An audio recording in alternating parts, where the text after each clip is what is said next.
Oggi noi consegniamo a nome del Comitato Nazionale per i 2 sì sui referendum promossi dalla CGIL una lettera al prefetto Lega,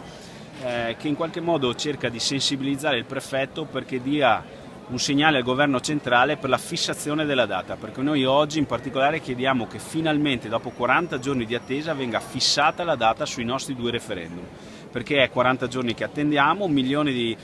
lavoratori e cittadini aspettano di sapere la data del voto per un voto che noi riteniamo assolutamente importante, quello per l'abrogazione dei voucher e la ripristina della piena responsabilità in solido sugli appalti. Sappiamo che il voto può essere compreso tra il 15 aprile e il 15 giugno, vorremmo avere una data e possibilmente che quella data, anche per una questione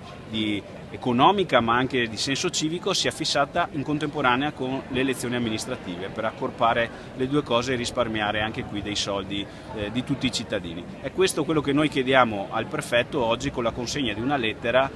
che avverrà tra pochi minuti. C'è da dire che sulla questione voucher e sulla questione appalti, al di là di quello che spesso si dice, sono questioni che riguardano tantissime persone. Nel 2016 i voucher venduti a Treviso sono stati oltre 3 milioni, per l'esattezza 3.060.295. Nel mese di gennaio 2017 in Veneto sono stati venduti circa 1.200.000 voucher. La stima per Treviso è di 214.000 voucher, in crescita del 2,2% rispetto al gennaio 2016, quindi continua a crescere l'utilizzo dei voucher nonostante gli interventi normativi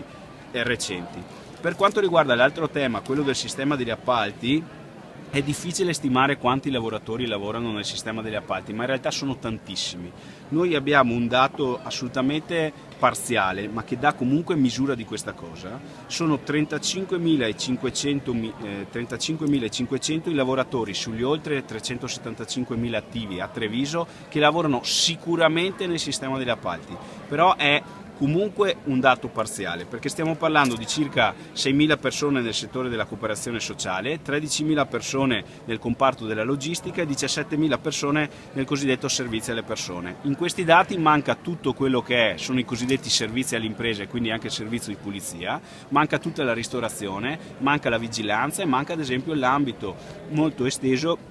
sugli appalti in edilizia. Quindi noi pensiamo che il numero di lavoratori in provincia di Treviso che è nel sistema degli appalti sia superiore al 20% del totale dei lavoratori. È difficile stimarlo, ci stiamo provando, ma alcuni dati ve li abbiamo dati. Per darvi misura di cosa voglia dire la responsabilità in solido negli appalti, noi nel 2016 come ufficio vertenze CGIL di Treviso abbiamo avuto 250 persone che si sono rivolte a noi per avere giustizia rispetto a inadempienze sul sistema degli appalti. Sono 250 persone, quindi non è un numero di poco conto, ma sono semplicemente la punta dell'iceberg, perché questi sono quelli che si sono rivolti a noi, ci sono poi quelli che si rivolgono a CISL UIL e a tutti gli altri sindacati, ci sono quelli che si rivolgono a avvocati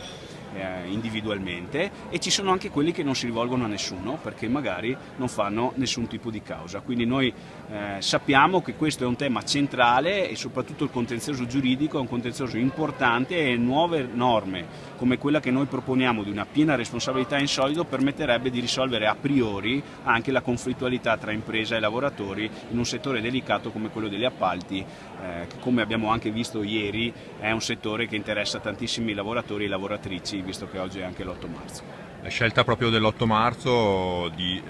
consegnare anche questa richiesta al prefetto non è casuale? Diciamo che l'8 marzo è una data importante per la questione della parità, della non discriminazione. La questione femminile è una questione che è un indicatore importante di come sta un paese e soprattutto di come sta un paese sotto il profilo del lavoro. Sappiamo che la parità è ancora purtroppo lontana in termini sostanziali e che c'è molto lavoro da fare. Nel momento in cui sappiamo che chi lavora tramite voucher e appalti per la maggior parte dei casi è una donna, penso che una battaglia di questo tipo oggi, nella giornata di oggi, assuma anche un doppio significato. Appalti, voucher stanno peggiorando le condizioni dei lavoratori trevigiani? Beh, sugli appalti sono peggiorati perché la responsabilità in solido piena una volta c'era, è stata indebolita dalle normative recenti. Il numero dei voucher dice di un allargamento di questo strumento che non sempre è legittimo, anzi nella maggior parte dei casi è anche strumentale, e quello che noi conosciamo ogni giorno incontrando i lavoratori, possiamo dire che in particolare negli ultimi 2 anni, al di là della crisi, le condizioni dei luoghi di lavoro sono peggiorati da tutti i punti di vista, economici, di diritto e della sicurezza.